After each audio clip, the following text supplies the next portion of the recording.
Bonjour à tous, j'espère que vous allez bien. Alors une nouvelle vidéo aujourd'hui pour vous parler un peu de tout ce qui est problème du personnel. J'en avais déjà parlé. Donc là en fait actuellement on a notre salarié qui était ici, Monsieur Fabrice, qui nous a lâchés pour aller travailler chez le voisin. Donc du coup en fait pendant qu'il travaillait avec nous, il travaillait également chez le voisin, comme je l'avais dit dans une précédente vidéo. Et en fait, on a eu des vols, différentes choses qui se sont passées. Donc, ça s'est pas trop bien passé. Et vu que, en fait, quand il a été séduit par... Pardon, je vous prie de m'excuser. Bon, les voisins ont réussi à le séduire dans différents trucs et tout. Donc, il a préféré aller travailler chez le voisin. Castellane-en-Antienne. Donc, nous, là, actuellement, on est en train de rechercher quelqu'un d'autre pour revenir travailler dans la concession. Et en attendant, M. Fabrice continue à travailler ici pour la surveillance, les tomates que vous pouvez voir ici, qui poussent bien. Donc, la culture de la tomate, c'est quand même quelque chose. Hein. Donc là, vous voyez un peu, ça pousse. Et normalement, d'ici le mois d'août, ça sera la récolte, c'est ça? Oui, surtout vers la fin. Fin août, hein? Fin août. Donc, fin août, on pourra récolter. Donc là, vous voyez l'évolution. De tirer des images là-bas. Là-bas, hein? Là-bas, c'est déjà vraiment, il y a des fruits. Ok. Donc, on va voir de l'autre côté ce que ça donne.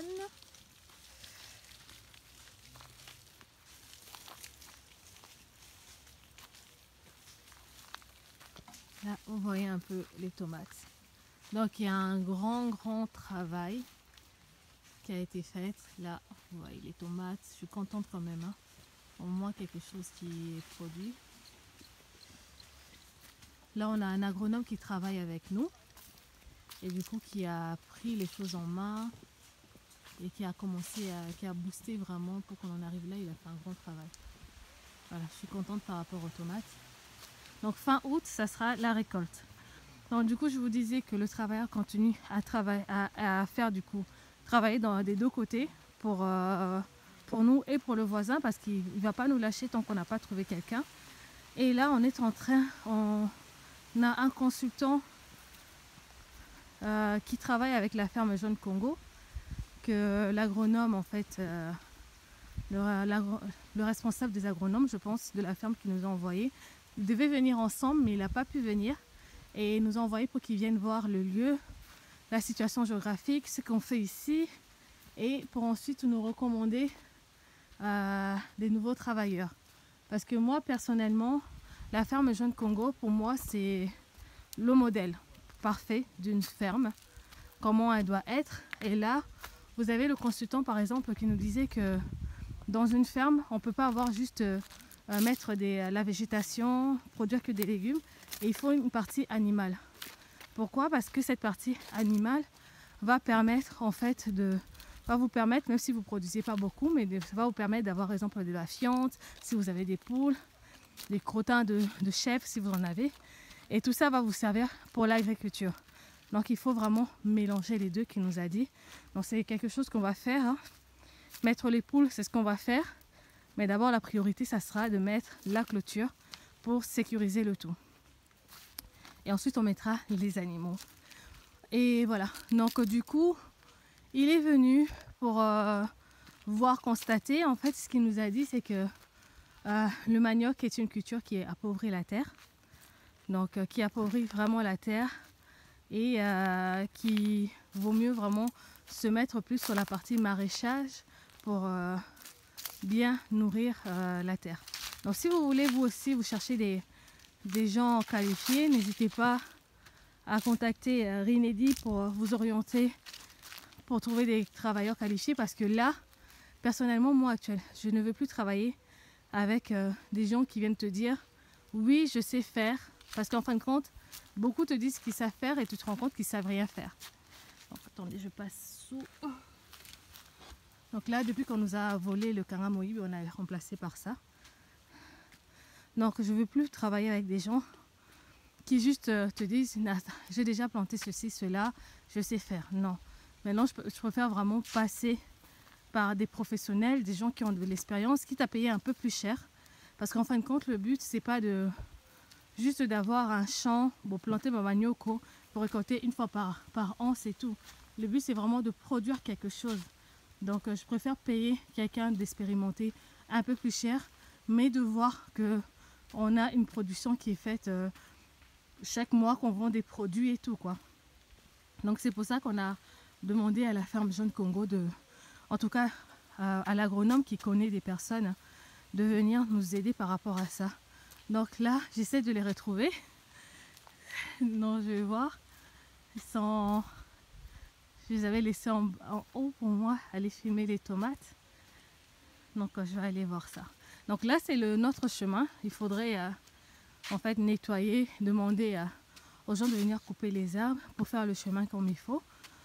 Comme ça, une fois qu'on aura la clôture, on pourra accéder directement à partir d'ici. Donc là, vous avez toujours la vue sur notre parcelle. Donc 1 hectare, c'est quand même grand, hein. Donc il n'y a pas besoin forcément d'avoir tout plein d'hectares pour produire, parce qu'1 hectare, c'est quand même grand si vous voulez faire de la culture. Donc là, j'essaie de les retrouver.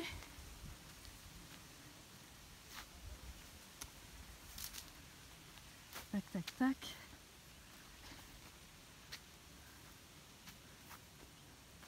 Et oui, et le problème avec le personnel, par exemple, nous, le personnel qu'il y avait, on a des grands doutes qui dormaient vraiment sur le site en fait.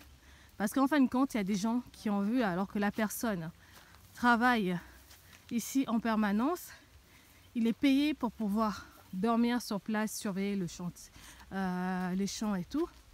Mais bizarrement, les gens le trouvaient à la cité. En fait, il laissait tout vide et il partait dormir chez sa femme. Donc vous direz que c'est normal, il a une femme et tout. Oui, c'est complètement normal. Mais si tu sais que tu ne peux pas assurer du coup cette fonction en laissant femme et enfant, mais ne viens pas postuler, tout simplement. Les gens, ils sont prêts à dire oui à n'importe quoi pour ensuite commencer à vous faire des mauvais tours, quoi. Vous jouez des mauvais tours. Mais ce qu'ils ne savent pas, que c'est derrière, c'est les gens qui ont investi qui ils vont en pâtir de ce qu'ils font. De ce qu'ils font, de cette façon de faire et tout. C'est nous qui sommes perdants parce que quand on se fait voler et tout, et qu'ils ne sont pas là, qu'ils vont dormir ailleurs, même l'argent, si tu décides de ne pas les payer pendant des mois, des fois ça va être difficile. Bonjour. Bonjour. Des fois ça va être difficile de récupérer tout l'argent que tu as perdu. On nous a volé les Kanga Moyibi. Plein de choses qui arrivent comme ça, parce que manque d'attention de la personne et parce que je pense que la personne effectivement allait dormir en ville et laisser la concession complètement ouverte et n'importe qui pouvait venir en fait. Là, les Kanga Moyibi par exemple, la façon dont on les avait serrés et tout, c'est pas possible que il ne s'est pas rendu compte qu'il y avait des gens qui venaient enlever les Kanga Moyibi. Donc soit il était complètement absent, donc les gens sont venus en toute impunité, tranquillement. Ils ont pris le temps de défaire les choses et tout. Soit il était lui-même complice. Je ne vois pas comment on peut expliquer ça autrement, quoi. Donc voilà, je les ai retrouvés, ils sont là-bas. J'ai presque plus de batterie, dommage. Donc je vais quand même vous faire un petit bout de vidéo. Donc le personnel ici, ça commence sérieusement à m'agacer. Donc là, ce qu'on va faire, c'est faire des contrats de 1 mois renouvelables. Vu que maintenant, on a une structure officielle, ça va être 1 mois renouvelable. Pas plus, parce que plus il reste, plus il se familiarise et plus ça devient n'importe quoi. Donc là, on est à la limite du terrain.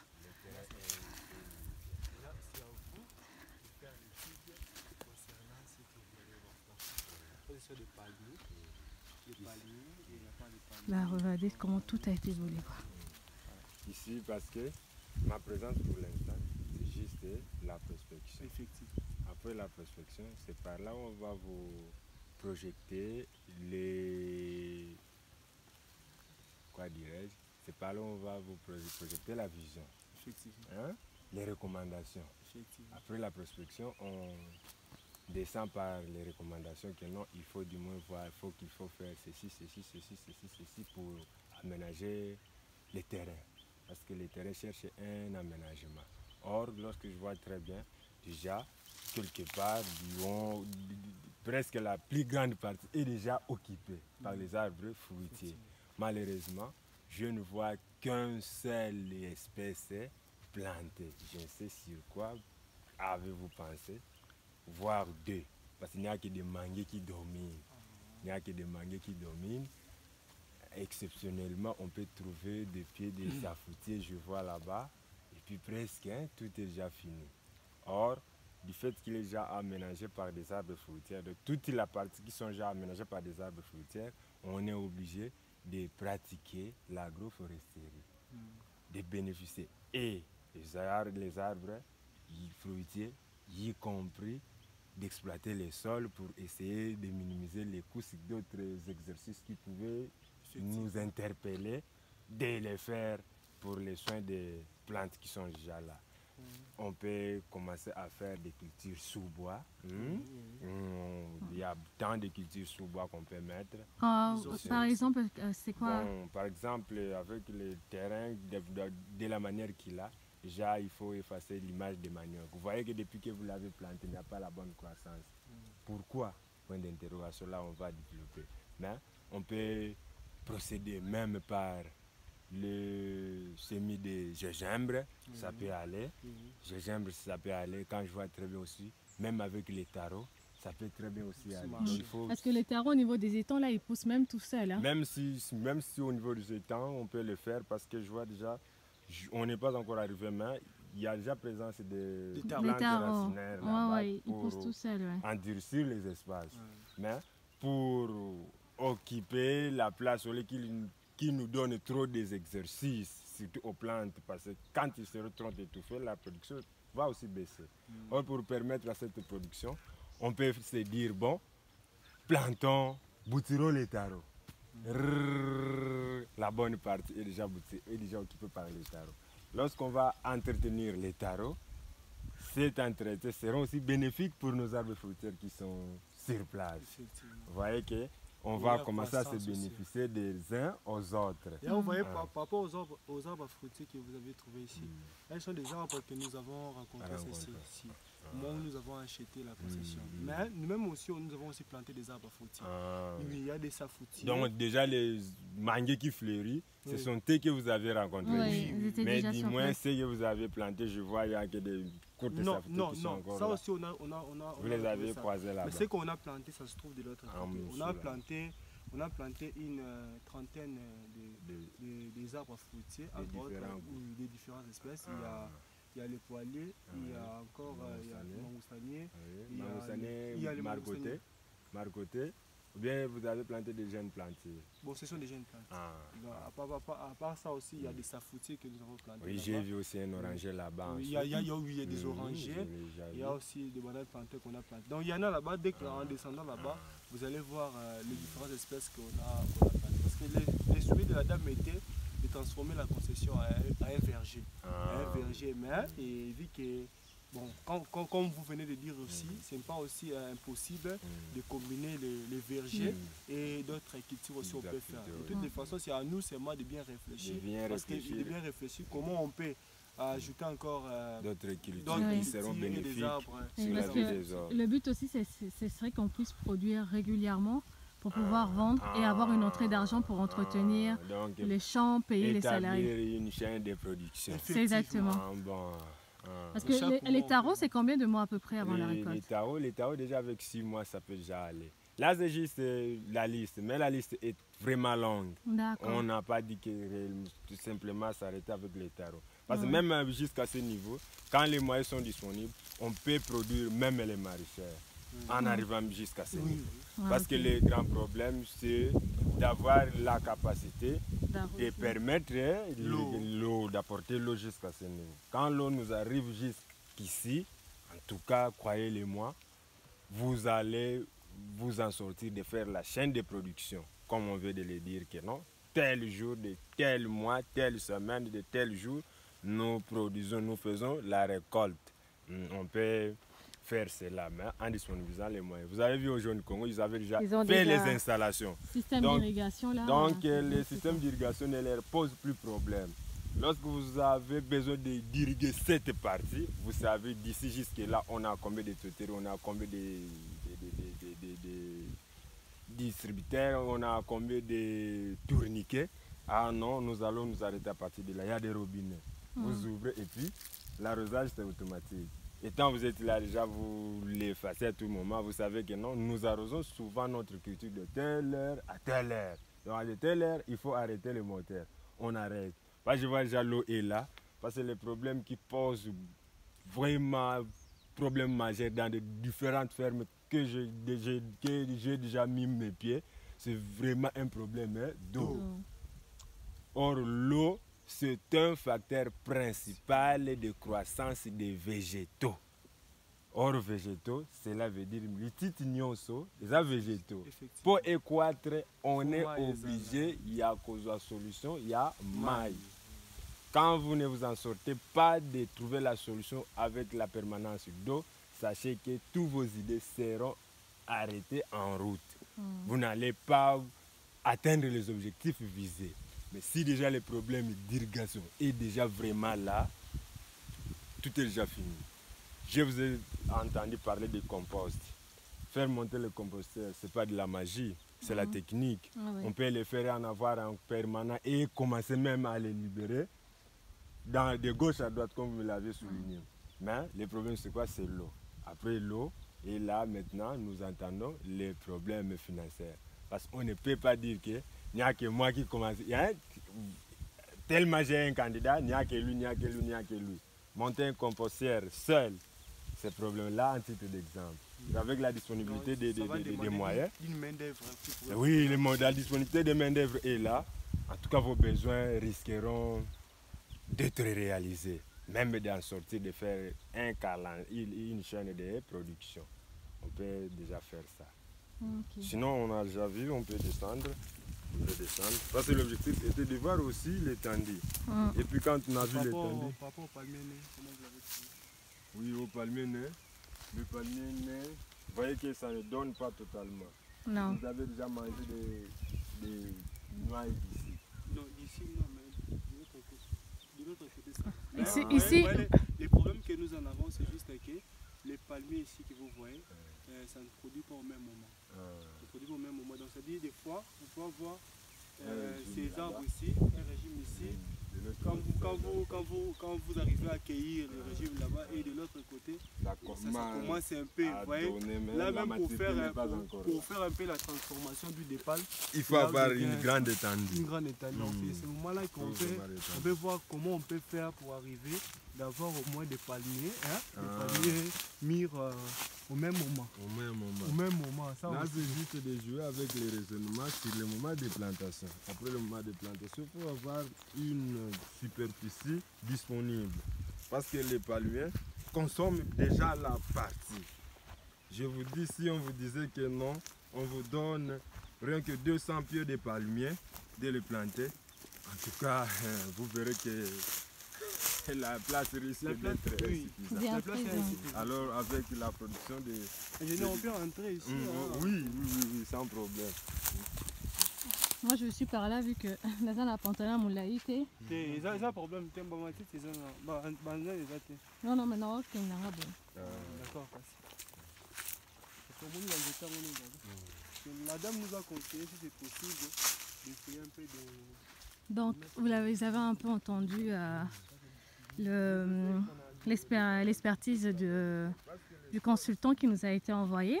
Parce que là, quand j'écoutais, moi, les salariés qu'on avait avant, partis à l'écolo, c'était pas possible de faire la culture maraîchère. Donc, il y avait... c'est aussi pas leur faute parce que c'est un manque de connaissances. Donc là, en fait, c'est une bonne nouvelle parce que là, ils viennent nous dire que toute la partie d'en haut, on peut faire du maraîchage, voilà, comme on vous a parlé, de mettre plein de choses en fait associées, opter pour la culture agroforestière. Donc c'est ça sur quoi on doit se tourner. Donc il y aura possibilité de produire avec nos arbres fruitiers, faire du maraîchage sans problème. Donc opter pour des choses qui vont vraiment s'accorder les uns les autres. Donc les plantes qui vont bénéficier aux arbres. Donc du coup je suis hyper contente par rapport à ça. Donc là En rentrant, il faut juste commencer à bosser pour avoir les sous qu'il faut pour pouvoir concrétiser du coup ce projet-là avec notre nouvelle expert et la nouvelle main-d'œuvre qui va venir.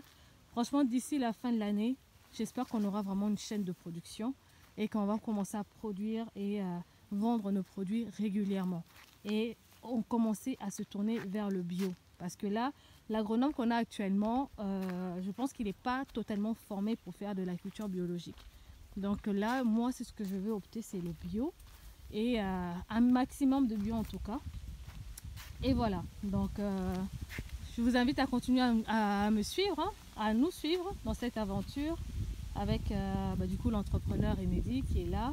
Et la nouvelle main d'œuvre, j'espère qu'elle va arriver bientôt parce que moi, mon inquiétude aujourd'hui, c'est que qu'il y ait quelque chose qui arrive en fait, qu'on nous vole nos poissons, qui commence à grandir. Donc c'était notre premier essai de poissons dans les étangs. Donc là, on a pu trouver quelqu'un qui nous fournit une alimentation bio. Donc on n'a pas voulu opter pour l'alimentation importée parce que trop de produits chimiques. Par contre, avec l'alimentation importée, les poissons grossissent très très vite. En quelques mois, vous pouvez commencer déjà à vendre. Mais le problème, c'est la composition de ces aliments-là. Et nous, on veut produire des poissons bio de qualité. Donc du coup, là, on a trouvé quelqu'un qui nous fait le manger des poissons en commande de chaque mois. Et bon, je vous avoue que c'est un coût quand même, hein, c'est un coût. Et, mais les poissons vont être de qualité. Ça va être des poissons bio qu'on pourra offrir aux personnes. Et si nos autres produits peuvent également à la longue devenir complètement bio, ça serait une bonne chose. Ça serait vraiment une bonne chose pour tout le monde, pour moi, pour tout le monde. Et surtout d'atteindre enfin cet objectif qu'avec la famille on s'était fixé, quoi. Parce que moi le but c'est que ce domaine puisse vraiment être un domaine familial où chacun va s'investir, pouvoir suivre les enfants pour leur montrer que l'agriculture est important et tout, voilà. La nouvelle génération qui ne s'intéresse plus à l'agriculture, c'est vraiment de les faire comprendre pourquoi c'est important qu'on puisse produire dans notre propre pays et qu'on puisse manger également des choses de qualité et pas tout le temps des choses importées dont on ne connaît pas l'origine. Même si encore niveau mentalité, il y a encore beaucoup à faire par rapport ici au pays. En fait, les gens qui préfèrent aller acheter des choses étrangères seulement parce que ça vient de l'étranger et qui ne valorisent plus les propres produits qui sont produits ici. Donc voilà, vous voyez la maison ici qui n'est toujours pas finie. La main d'œuvre catastrophique, mais vraiment catastrophique. Plus jamais je fais appel à eux. Donc une main d'œuvre catastrophique et je sais pas, on a évité. Donc là, j'avais fait une petite vidéo, un petit short sur les sociétés de construction acquissantes ou qui vient d'être mis en place. Je mettrai la vidéo en entière un peu plus tard. Donc n'hésitez pas à passer par des professionnels pour vous construire vos différentes choses en fait. Je passe sous la clôture, mais ne faites pas appel aux petits ouvriers là, c'est du n'importe quoi. Je regrette vraiment. En plus, c'est moi qui ai mal orienté l'entrepreneur Enedi là pour ce choix d'ouvrier. Je le regrette vraiment. J'ai été prise par les sentiments. Oui, quelqu'un n'a pas de travail, il cherche du travail, il faudrait l'embaucher. Donc j'ai bien voulu forcer la main à Enedi pour le prendre pour qu'il puisse venir faire ce chantier. Et malheureusement, je le regrette. Donc la maison elle devait être finie depuis quelques semaines. Voilà où on en est encore. J'espère juste qu'ils vont finir à temps. De toute façon, je sais que je ne pourrai pas voir la finalité de cette maison parce que je pars bientôt. Mais voilà, j'espère que quand j'arriverai, que ça ne va pas tarder, qu'ils vont faire un retour comme quoi la maison est finie. Parce que pour que l'ouvrier vienne s'installer ici, il faut que la maison soit finie. Donc là, je gère avec des gamineries, des choses, mais je n'aurais pas imaginé qu'il y ait des papas mobiles me basent à la bon, mais bon. Rien n'est impossible au pays. Non, je sais, j'ai encore la batterie. Vous pouvez voir un peu là-bas les étangs, les poissons évoluent bien. Maintenant, il faut qu'on commence, comme la société Access Land nous l'a dit, il faut qu'on commence à faire le contrôle des poissons pour voir l'évolution chaque mois. Donc vraiment, si vous voulez, Access Land fait plein de formations sur la pisciculture. Il vous accompagne également pour les gens qui ont les moyens Ils vous accompagnent sur des gros projets. N'hésitez vraiment pas à les contacter pour la pisciculture parce que nous, donc quelques conseils, on prend des conseils chez eux sur pas mal de choses et pour nous aider en fait. Donc voilà, je profite un peu des derniers instants que je passe ici avant de rentrer. Donc voilà les étangs. Maintenant on peut voir les poissons bouger parce qu'avant, comme on s'était rendu compte qu'en fait, comme Access Land nous l'avait dit, on ne nous avait pas vendu vraiment des alevins, on nous avait vendu des têtards. Donc là vous voyez les poissons bouger, je ne sais pas si vous voyez un peu. Ils grossissent petit à petit. Et là on peut dire que maintenant on commence vraiment à les élever quoi. Il y a pas mal, on a pas mal d'alevins qu'on pourra se servir pour le deuxième cycle, le vrai cycle vraiment, parce que là c'était l'essai qu'on avait fait. Et là pour la prochaine fois, une fois qu'on aura vidé ça, ces étangs au mois de décembre, la prochaine fois on pourra vraiment commencer à mettre plus de quantité d'alevins et vraiment produire faire une bonne production. Donc l'année prochaine les choses seront différentes. Voilà, n'hésitez pas à partager la vidéo, à liker, à vous abonner à notre chaîne et pour nous encourager. Et n'hésitez pas à partager également vos différents points de vue sur ce qu'on fait actuellement, sur ce que vous avez entendu. Il y a beaucoup de choses que je vois dans les commentaires qui nous aident beaucoup. Donc merci vraiment pour le partage que vous faites. Et vu que les échanges se font dans le respect, c'est agréable de partager avec vous. Voilà, prenez soin de vous et je vous dis à bientôt pour une nouvelle vidéo. Au revoir.